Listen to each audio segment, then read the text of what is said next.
ዲሞክራሲ በሉት ፍልስፍና፣ ሃይማኖት በሉት ሕክምና፣ ፖለቲካና ሳይንስንም ይክተቷቸው። እሷ ባትኖር ዓለም በዚህ ልክ ከየት ያውቃቸው ነበር? ኦሎምፒክ፣ ድራማና ቲያትር፣ ታሪክን መዝግቦ መያዝ እዚህ ነው የተጀመሩት። የሕክምናው አባት ሂፖክራተስ፣ የታሪክ አባት ሄሮዳተስ፣ ፈላስፋዎቹ አርስቶትል፣ ሶቅራጠስና ፕሉቶ ሁሉም መገኛቸው እዚህ ነው። ስልጣኔ በሷ አልተጀመረም። ያለሷ ግን ትምህርት፣ ፖለቲካ፣ ሳይንስ፣ ፍልስፍናና ስፖርት እዚህ ደረጃ ባልደረሱ ነበር። ዘመናዊ ትምህርትን ከተራ ኤሌመንተሪ እስከ ከፍተኛ ፒኤችዲ ተምረው ሊሆን ይችላል። ዓለም የሚፈልገው የተመሰከረለት ምሁር ለመሆን ግን እሷ የሰየመቻቸውን ለመያዝ አስቸጋሪ የሆኑ ቃላቶችን እስከነ ትንታኔያቸው መረዳት አለቦት። ቢደንቅም ይሄንን ግን ያውቁ ኖሯል። ኢትዮጵያ የሚለው ስም ራሱ የመጣው ከግሪክ ነው። ኢትዮፕስ በግሪክኛ በፀሐይ የጠቆረ ወይም ጥቁር ሰው ማለት ነው። ግሪክ ዓለምን በእውቀት ያጠመቀች ሀገር ናት። እርሶ ራሶት በቀን ውሎት በንግግሮት መሃል ቢያንስ አንዴ መሰረቱ ከግሪክ የሆነ ቃል ይጠቀማሉ። ለምሳሌ መጽሐፍ ቅዱስን ባይብል ብለው ከጠሩት የግሪክ ቃልን ተጠቀሙ ማለት ነው።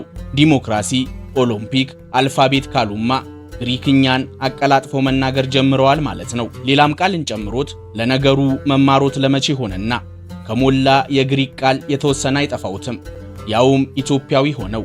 እኛ ባይሆን የእውቀት ምንጭ የሆነችውን ሀገር ኑሮ ምን ይመስላል እያለን እንጨዋወታለን። ግሪክ ገብተናል። ማነች አይሉኝም መቼስ ኑሮዋን እንጂ በስምማ የማያውቃት የለም። ሳይደግስ አይጣላም አደል የሚባለው። ይኸው ደረስንሎት። እርሶ እውቀቷን፣ እኛ ኑሮዋን በሰፊው እንጨዋወታለን። ግሪክ የብዙ ኢትዮጵያውያን መኖሪያ ናት። ኢትዮጵያውያን ይኖሩባታል ብቻ ሳይሆን ሁለተኛዋ ቤታቸው ሆናለች ቢባል ይቀላል። ለመሆኑ ይሄ ሁሉ ሀበሻ እዚህ ምን ይሰራል? ስንትስ ይከፈለዋል? ኑሮአቸውስ ምን ይመስላል? ሁሉንም እናያለን።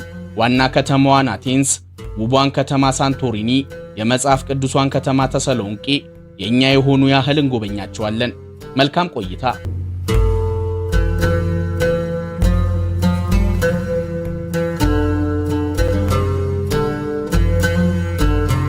ግሪክ በአካል ሩቅ ያለች በባህል ግን የኛው የሆነች ሀገር ናት። ብዙ ባህላችንን እኛ ከሷ ወስደን ወይም እሷ ከኛ ወስዳ ሳይሆን አይቀርም። ሐሜት ለምሳሌ የጋራ ባህላችን ነው። እነሱም ልክ እንደኛ ቡና ከያዙ የሰፈሩ ሕዝብ አንድም አይቀራቸውም። አቦል፣ ቶና፣ በረካ ማለታቸውን ባናውቅም ለቡና ከተጠራሩ ግን ቢያንስ 2 እና 3 ሰዓታት ይቀማመጣሉ። በልጅነቶት መንገድ ላይ ከትልልቅ ሰዎች ጋር ተገናኝተው ታቅፈው ከተሳሙ በኋላ ቱ ያሳድግህ እያሉ ምራቅ ረጭተውቦት ያውቃል? በጊዜው ተበሳጭተው ትልቅ የተባለ ሁሉ ያስጠላውታል። የግፍግፍ የሚሆኑቦት ደግሞ ወላጆቹት ራሳቸው ትፋበት እያሉ እንዲተፋቦት መፈለጋቸው ነው። ምክንያቱን ስንጠይቅ ከክፉ ዓይን ለመጠበቅ ነው ያሉን። በዚህ ተበሳጭተው ከነበር እርሱ ብቸኛው ሕፃን አይደሉም። የግሪክ ሕፃናትም በዚሁ ጉዳይ እየተበሳጩ ነው ያደጉት። አይገርምም? ነጭ እንዲህ ያደርጋል ብለው ባይጠብቁም ግሪክም እንዲሁ ናት። ግሪካውያን አንድን ሰው ሲያደንቁ ወይም የሚያምር ሕፃን ሲያዩ ልክ እኛ ቱ እንደምንለው እነሱ ፋ እያሉ ይተፋሉ። ከክፉ ሁሉ ይጠብቅህ ያሳድግህ ማለታቸው ነው። ደሞ ሌላም አለ። በግሪክ ባህል ጫማ ተገልብጦ ሶሉ ወደ ላይ ሆኖ ከተቀመጠ ልክ እንደኛ መጥፎ ዕድል ያመጣል ተብሎ ስለሚታመን በፍጥነት ይስተካከላል። ይሄኛው ፈገግ ያስብላል። በሀገራችን ይህንን ምልክት ማሳየት ምናልባትም 5 ቁጥርን ለመወከል የምንጠቀመው ሊሆን ይችላል። ግሪክ ውስጥ ግን ሞትዛ ይባላል። እንዲህ አድርገው ለአንድ ሰው አሳዩ ማለት ታሳፍራለህ፣ አፈርኩብህ እያሉት ነው ማለት ነው። በጣም ካናደዱት ደግሞ የሁለት እጆትን መዳፍ በአንድ ላይ አነባብረው ካሳዩት ደግሞ ታሳፍራለህ ከሚለው አለፍ ያለ ጠንካራ ስድብ ይሆናል ማለት ነው። ግሪክ በብዙ ሺህ የሚቆጠሩ ኢትዮጵያውያን ተወደውና ተከብረው የሚኖሩባት ሀገር ናት። ግሪኮች ለኢትዮጵያ ያላቸው ፍቅር ዛሬ የመጣ አይደለም። ኢትዮጵያ የሚለው ስም ራሱ የመጣው ኢትዮፕስ ከሚለው የግሪክ ቃል መሆኑን ነግረኖታል።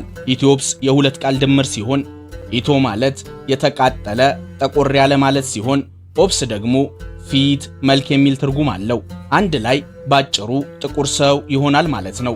ግሪካውያን ይህንን ስም ከሰሃራ በታች ያሉ ጥቁር ህዝቦችን ለመግለጽ ይጠቀሙት ነበር። ግን ታዲያ የተቃጠለ ጥቁር ማለታቸውን ሰምተው በመጥፎ እንዳይወስዱባቸው በግሪክ ታሪክ ውስጥ ኢትዮጵያ የሚለው ስም ሲሰፍር በከፍተኛ አድናቆት ነበር። ለምሳሌ ግሪካውያን ኢትዮጵያውያንን ከሰው ልጆች ሁሉ ጻድቃንና አማልክት የሚወዷቸው እያሉ ነበር የሚጠሩን። ሆሜር የተሰኘው የግሪክ ገጣሚ በጻፈው ኢሊያድ በተሰኘ መጽሐፍ ላይ እንደ ዜኡስ ያሉ የግሪክ አማልክት ከግሪክ ተነስተው ወደ ኢትዮጵያ መጥተው ግብዣ እንደሚሳተፉ ተጽፏል። ሄሮዳተስም ቢሆን በዓለም ላይ ካሉ ሰዎች ሁሉ ቆንጆዎቹና ረጅሞቹ ኢትዮጵያውያን ናቸው እያለ ነበር የሚገልጸን። በግሪክ ያሉ ኢትዮጵያውያን ከቀዳማዊ ኃይለ ሥላሴ ዘመን ጀምሮ ወደ ግሪክ እንደመጡ ይነገራል። ታዲያ ዛሬም ቢሆን ግሪክ የብዙ ቱሪስቶች መዳረሻ በመሆኗና በቱሪዝሙ ዘርፍ ብዙ ሰራተኞችን ስለምትፈልግ ኢትዮጵያውያን የተሻለ ሥራ ዕድል ፍለጋ ይሄዱባታል። በሃይማኖታዊ ትምህርትና በሌሎች የትምህርት ዘርፎች ስኮላርሺፕ አግኝተው የሚሄዱ ጥቂት አይደሉም። አንዳንዶች ደግሞ ግሪክን እንደ መሸጋገሪያ ይጠቀሟታል። እንደ ጀርመንና ስዊድን ላሉ የሰሜን አውሮፓ ሀገራት ለመሄድ ይጠቀሙባታል። ኢትዮጵያና ግሪክ የረጅም ዘመን የሃይማኖትና የንግድ ትስስር ስላላቸው የመሄጃውን መስፈርት ቀላል ያደርገዋል። በግሪክ የሚኖሩ ኢትዮጵያውያን በአብዛኛው በቤት ውስጥ ሥራ ተቀጥረው ይሰራሉ። ብዙ ሴት ኢትዮጵያውያን በቤት ውስጥ ረዳትነት ሕፃናትና አረጋውያንን በመንከባከብ ይሰራሉ። ቱሪዝምና ሆቴል፣ ንግድና ከከተማ ውጪ ባሉ አካባቢዎች በወይራና በሌሎች የግብርና ሥራዎች የተሰማሩም ጥቂት አይደሉም።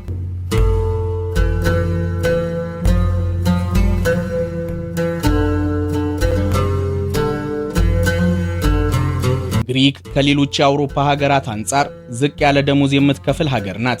በወር በአማካኝ ከ800 እስከ 1200 ዩሮ እንደምትከፍል ይነገራል። ከ150,000 እስከ 225,000 ብር ማለት ነው። ልብ ያድርጉ። የሥራው አይነትና ክፍያው እንደ ጊዜውና እንደ ቦታው ሊለያይ ይችላል። ይሁንና ግን የግሪክ መንግሥት ለዜጎቹና ሕጋዊ ለሆኑ ነዋሪዎቹ የሚያቀርበው ጥቅማ ጥቅሞች በመጠኑም ቢሆን ቅንጦት ሊያስብለው ይችላል። ለምሳሌ ኢትዮጵያውያንን ጨምሮ ሌሎች ሕጋዊ ነዋሪዎች በግሪክ ልጆቻቸው በነፃ የመንግሥት ትምህርት ቤቶች ማስተማር ዕድል አላቸው። ሕጋዊ የመኖሪያ ፍቃድና የሶሻል ሴኩሪቲ ቁጥር ያለው ማንኛውም ሰው እንደ ገቢው በመንግሥት ሆስፒታሎች በነፃ ወይም በጣም ትንሽ በሆነ ክፍያ መታከም ይችላል። ድንገተኛ አደጋ ከሆነ ግን ማንኛውም ሰው ማለትም ሕጋዊ ሰነድ ባይኖረውም እንኳን በግሪክ ድንገተኛ የሕክምና እርዳታ በነፃ ያገኛል። ትምህርትም ቢሆን በመንግሥት ትምህርት ቤቶች የሚሰጥ ትምህርት ሙሉ በሙሉ ነፃ ሲሆን ተማሪዎች የመማሪያ መሳሪያዎችን በነፃ ከመንግሥት ያገኛሉ። ዝቅተኛ ገቢ ያላቸው ተማሪዎች በዩኒቨርሲቲ ካፌዎች ነፃ ምግብና ዶርሚተሪ የማግኘት ዕድል አላቸው። ግሪክ ውስጥ ገቢያቸው አነስተኛ ለሆኑ ቤተሰቦች የቤት ኪራይ የመክፈያ የሚውል ገንዘብ እንደየደረጃቸው በየወሩ ድጋፍ ይደረግላቸዋል። ልጆች ላላቸው ቤተሰቦች ደግሞ እንደየልጆቻቸው ብዛት በየ2 ወሩ የገንዘብ ድጋፍ ይደረግላቸዋል። ምንም ገቢ የሌላቸው ወይም ዝቅተኛ ገቢ ያላቸው ሰዎች በየወሩ የተወሰነች ገንዘብ ከመንግሥት ያገኛሉ። ግሪክ ውስጥ ኖት እንበል ሥራ አጥ ከሆኑ ዲዋይፒኤ በተባሉ የሥራ አጥ ማዕከላት ይመዘገባሉ። ከዛም የአውቶቡስ የሜትሮና የባቡር አገልግሎቶችን በነፃ መጠቀም ይችላሉ። ያ ብቻም አይደለም። ሥራ ላይ የቆዩና አሁን ከሥራ የተቀነሱ ከሆነ ሥራ እስኪያገኙ ለተወሰኑ ወራት ብዙውን ጊዜ ለ1 ዓመት ያህል የገንዘብ ድጋፍ ይደረግሎታል። ተማሪዎችና ከ65 ዓመት በላይ የሆኑ አዛውንቶች ኢኮኖሚያቸው ሳይታይ በትራንስፖርት ላይ የ50 ከመቶ ቅናሽ ያገኛሉ። ልብ ያድርጉ። እነዚህን ጥቅማ ጥቅሞች ለማግኘት በዋነኝነት የኤኤምኬኤ የጤና ዋስትና ቁጥርና የግብር መለያ ቁጥር ሊኖሮት ይገባል። እንዲሁም በየዓመቱ ታክስ ሪተርን ማቅረብ ለእነዚህ ጥቅማ ጥቅሞች ብቁ ያደርጎታል። ግሪክ ከሆኑና ኢትዮጵያውያንን በብዛት ማግኘት ከፈለጉ አቴንስ የሚገኘው የቅድስት ማርያም ቤተክርስቲያን ጎራ ይበሉ። በተለይም በበዓላት ወቅት ኢትዮጵያውያን ተሰባስበው ትንሿን ኢትዮጵያ የሚፈጥሩባት ቤተክርስቲያን ናት። ብዙ የውጭ አገራት ዜጎች ግሪክን በሁለት ነገር ያማሯታል። የመጀመሪያው ቋንቋዋ ነው። ግሪክኛ ላለፉት ከ3000 በላይ ዓመታት ጥቅም ላይ ሲውል የነበረው ቋንቋ ነው። ዓለማችን ላይ እጅግ ዕውቀት አዘል የሚባሉ መጽሐፍት ከተጻፉባቸው ቋንቋዎች አንዱ ግሪክኛ ነው። ችግሩ ግን ቋንቋውን ለመልመድ ያስቸግራል።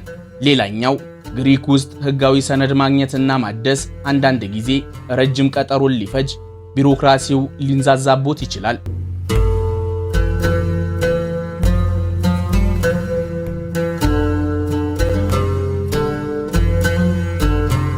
ግሪክ በአውሮፓ አህጉር ደቡባዊ ክፍል የምትገኝ ሀገር ናት። ከአራት ሀገራት ጋር ድንበር የምትጋራው ግሪክ 130,000 ስኩዌር ኪሎ ሜትር የቆዳ ስፋትና ከ10 ሚሊዮን በላይ ዜጎች መኖሪያ ናት። ከአልቤኒያ፣ ከሰሜን መቄዶንያ፣ ከቡልጋሪያና ቱርክ ጋር ድንበር ትጋራለች። ግሪክ ከ6000 በላይ ውብ ደሴቶች አሏት። ከነዚህ ውስጥ ሰዎች የሚኖሩባቸው ግን 227ቱ ብቻ ናቸው። ግሪክ በ3 ባህሮች የተከበበች ከዓለም በ11ኛ ደረጃ ላይ የሚቀመጥ ሰፊ የባህር በር ባለቤት ናት። አቴንስ፣ ተሰሎንቄ፣ ሜኬኖንና ናፍፒሊዮ ከግሪክ ወሳኝ ከተሞች ጥቂቶቹ ናቸው። አቴንስ የሰው ልጆች የስልጣኔ መሠረት፣ የታሪክ ማህደር ናት። ግሪካውያን የከተሞች እናት እያሉ ይጠሯታል። የግሪካውያን ዋናና ትልቋ ከተማ ስትሆን ምድራችን ላይ ረጅም ዕድሜን ካስቆጠሩ ከተሞች አንዷ ናት። ከ3000 ዓመት በላይ ታሪክ አላት። ዓለም የስልጣኔና የዘመናዊ ምልክት ነው የሚልለትን ዲሞክራሲ ሐሳቡም ቃሉም እዚህ ነው የተፈጠረው። ድራማ ይወዳሉ፣ ቲያትርስ ይመቹታል። የመድረክ ላይ ኮሜዲም የሚያዝናኑት ከሆነ ዕድሜ ለአቴንስ ይሁንና ዓለምን ከማዳረሳቸው በፊት ሁሉም እዚህ ነው የተጀመሩት። ቲያትር ኦፍ ዲዮናሲዮስ ደግሞ የዓለማችን የመጀመሪያው ቲያትር ቤት ተዋናዮቹ የሚደምቁበት መድረክ ነበር። ይሄ መድረክ ማለት ነው። የዛሬውን አያድርገውና እዚህ የግሪክ ነገሥታት፣ ባለሀብቶችና የተከበሩ ባለስልጣናት ድራማ፣ ቲያትርና ኮሜዲ ያዩ ፈታ የሚሉበት መድረክ ይሄ ነበር። አቴንስ የፈላስፋዎቹ መፍለቂያ፣ የፍልስፍና ማዕከል ናት። እነ ሶቅራተስ፣ አርስቶትልና ፕሉቶ የሕይወት ፍልስፍናቸውን በአቴንስ ጎዳናዎች ላይ በማስተማር ጀመሩ። ከዛ በኋላማ አቴንስ መፈላሰፍ እችላለሁ የሚል ሁሉ በነጻነት ሐሳቡን እያቀረበ የሚከራከርባት የሚወያይባት ከተማ ሆነች። ኦሎምፒክ ግሪክ ውስጥ በደቡብ ግሪክ ኦሎምፒያ በምትባል ከተማ ውስጥ እንደጀመረ ሳይሰሙ አልቀሩም መቼስ። ግን ደግሞ በዓለም ታሪክ የመጀመሪያው ዘመናዊ ኦሎምፒክ ውድድር የተካሄደው አቴንስ ውስጥ ነበር። ጊዜው በፈረንጆቹ 1896፣ ቦታው ደግሞ በሚመለከቱት ፓናቴናይክ የተባለው ስቴዲየም ውስጥ ነበር። ከ130 ዓመት በፊት ማለት ነው። የመጀመሪያው የኦሎምፒክ ውድድር የተካሄደበት ስቴዲየም ዛሬም ድረስ በሚመለከቱት መልኩ በጥሩ ሁኔታ ላይ ይገኛል። አክሮፖሊስ አቴንስ ለመሆኑት ምልክት ነው። የሚመለከቱት ሕንፃ አክሮፖሊስ ይባላል። በከተማዋ መሃል በሚገኝ ከፍታ ላይ የተገነባ የታዋቂው የፓርቶኖን ቤተ መቅደስ መገኛ ነው። ይህ ሕንፃ ከ2500 ዓመት በፊት ግሪኮች የጥበብ አምላክ ለሚሉት አቴንስ የገነቡት ቤተ መቅደስ ነው። የሚመለከቷት ከአክሮፖሊስ ተራራ ስር የምትገኘው ይህቺ ሰፈር ፕላካ ትባላለች። ከአቴንስ ጋር ትልቅ ታሪክ ያላት እጅግ ጥንታዊ ሰፈር ናት። ረጅም ዓመታትን ያስቆጠሩ ጠባብ መንገዶች፣ በልዩ ልዩ ቀለማት ያሸበረቁ ቤቶችና ጥንታዊ ካፌዎችን ይዛለች። አቴንስ ሆነው ግን ደግሞ የድሮዋን አቴንስ ኑሮ ለማየት ይህቺ ሰፈር ትክክለኛ ምርጫ ናት። አቴንስ በተራሮች የተከበበች በማራኪ ባህር ዳርቻዎች የታጠረች ከተማ ናት። አውሮፓ፣ እስያና አፍሪካን ታዋስናለች። አቴንስን ለመጎብኘት ከመነሳቶት በፊት ግን ስለ ሕዝቦቿ ባህሪ እንንገሩት። አቴናውያን ልክ የሀገራችንን የምስራቁ ክፍል ሕዝቦች ይበሏቸው። እንግዳ መቀበልና መንከባከብ ይችሉበታል። በዛው ልክ ደግሞ ሲናገሩ ድምፃቸውን ከፍ ያደርጋሉ። አንዳንዴ እርስ በርሳቸው ሲነጋገሩ ላየ እየተጣሉ ሊመስል ይችላል። በእርግጥ ይህ የሙሉ ግሪካውያን ባህሪ ነው። እርሶ ግን በሕይወቶት ከሐረር ወይም ከድሬ ሰው ጋር ተቀማምጠው ከነበር ይህ ባህሪ አዲስ አይሆንቦትም።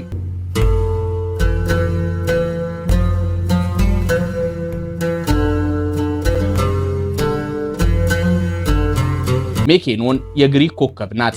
እስቲን ጠይቁት። ሙዚቃ፣ ጭፈራ፣ የምሽት ሕይወትና ቅንጦት ይመቹታል? እንግዲያውስ የትም ቢሆኑ የተሳሳተ ቦታን ያሉት። የእርሱ ትክክለኛዋ ከተማ ሜኬኖን ትባላለች። ይዘኖት ልንሄድ ነው። ሜኬኖስ የዓለማችን ቀውጢ ዲጄዎች፣ የሆሊውድ ዕውቅ አክተሮች፣ ዓለም አቀፍ የሙዚቃና የጭፈራ ወዳጆች ሁሉን ጥለው ሲከንፉ የሚመጡባት በውብ የባህር ዳርቻዎችና በብዙ ክለቦች የታጀበች ከተማ ናት። ሲጀምር ዓለማችን ላይ አሉ ከሚባሉ የሙዚቃ ድግስ አዘጋጅ ከተሞች ሜኬኖስ ዋነኛዋ ናት። የዛሬውን አያድርገውና ግን ያኔ ጥንት ሰሞን ሜኬኖስ እንደ ዛሬው እንኳን ሊዝናኑባት የባህር ላይ ወንበዴዎች ያስቸግሯት የነበረች ከተማ ናት። በእነዚህ ወንበዴዎች አሳሩን የበላው የከተማዋ ነዋሪ አንድ ብልሃትን ዘየደ። የከተማዋን ጠባብ መተላለፊያ መንገዶች ሙሉ በሙሉ ነጭ ቀለም ቀቧቸው። ምክንያቱም መተላለፊያ መንገዶቹ ጠባብና ተመሳሳይ በመሆናቸው በዋነኝነት የሚለያዩት በገጽታቸው ነበር።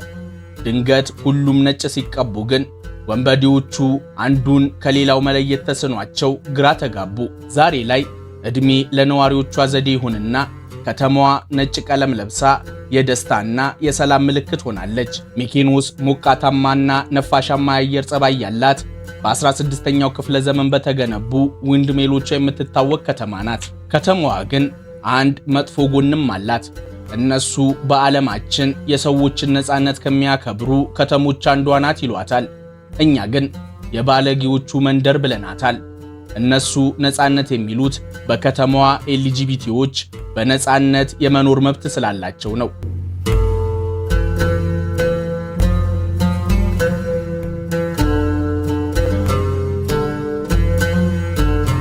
ከ2300 ዓመት በላይ ታሪክ አላት። የተቆረቆረችው ከክርስቶስ ልደት 315 ዓመት በፊት ነው። ግሪኮች፣ ሮማን፣ ባዛንታይንና ኦቶማኖች በየተራ ታሪካቸውን አሳርፈውባታል።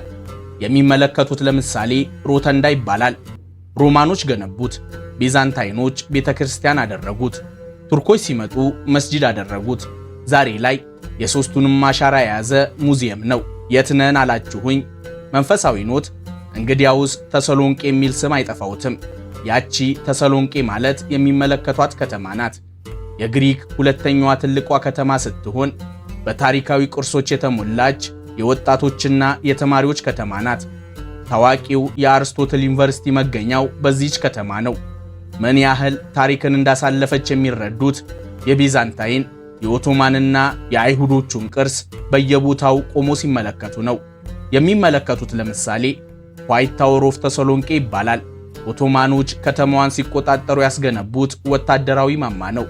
ከተማዋን ከባህር ላይ ጥቃት ይከላከላል። ታወር ኦፍ ብለድ እያሉም ይጠሩት ነበር። በኦቶማን ዘመን የሞት ፍርድ የተፈረደባቸው ወንጀለኞች ቅጣታቸውን የሚቀበሉት እዚህ ነበር። ዛሬ ላይ ግን የከተማዋ ምልክት ሙዚየምና ፎቶ መነሻ ቦታ ሆኗል። ተሰሎንቄ የምግብ ገነት ናት። ግሪክ ውስጥ ሆነው ምርጥና ጣፋጭ ምግብ የት ይገኛል ከተባሉ ተሰሎንቄን ይጠቁሙ። ከተማዋ ከ12 ኪሎ ሜትር በላይ የሚረዝም እጅግ የሚያምር የባህር ዳርቻ የእግር መንገድ አላት። ነዋሪዎቿ ፀሐይ መጥለቅ ስትጀምር እየጠበቁ ወክ ማድረግ፣ ብስክሌት መጋለብ ይወዳሉ። ናፍፒሊዮ በግሪክ ዘመናዊነት ውስጥ ከአቴንስ በፊት ዋና ከተማ የነበረች ከተማ ናት። ግሪክ የተገኙት ለጫጉላ ሽርሽር ከሆነ ሳንቶሪኒ የልብ አድርስ፣ ዝርዝር የማትፈልግ የእርሶ ከተማ ናት።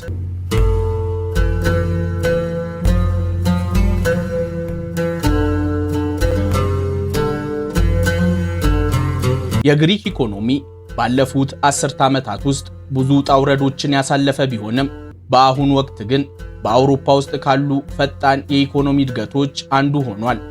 ግሪክ ከ240 እስከ 250 ቢሊዮን ዶላር ጂዲፒ እንዳላት ይገመታል። አማካኝ የዜጎቿ የነፍስ ወከፍ ገቢም ከ23 እስከ 24000 ዶላር ደርሷል።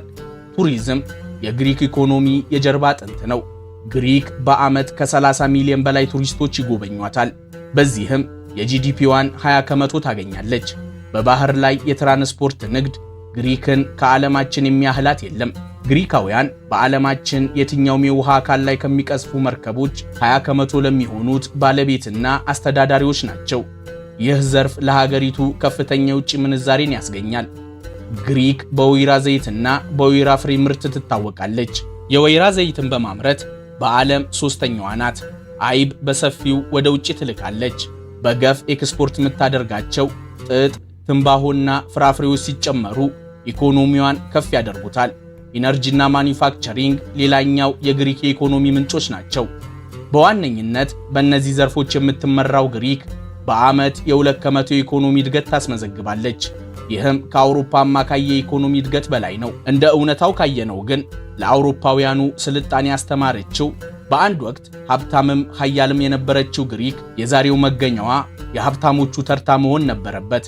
ዕድሜ ትክክል ላልሆኑት አስተዳዳሪዎቿና ከዓለም አበዳሪ ተቋማት መመለስ እስኪያቅታት ለተበደረችው ዱቤዋ ይሁንና እዚህ ደርሳለች።